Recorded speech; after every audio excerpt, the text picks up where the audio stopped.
Assalamu alaikum ‘yan class, wannan shine darasinmu na yau, zango na 3, mako na 10, darasi na 2. Yau za mu tashi agwagwa, kwai, kwando. Agwagwa, kwai, kwando.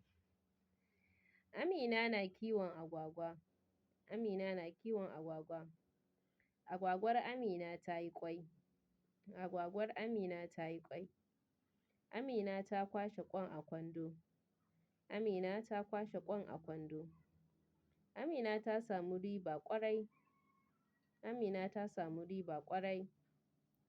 Ta sake sayo wata agwagwan. Ta sake sayo wata agwagwan. Kwai, do, gwa. Gwan, a-gwa. Agwagwa, kwai, gwan. Kwando, kwa-kwa, Amina. Amina ta kwashe kwan a kwando.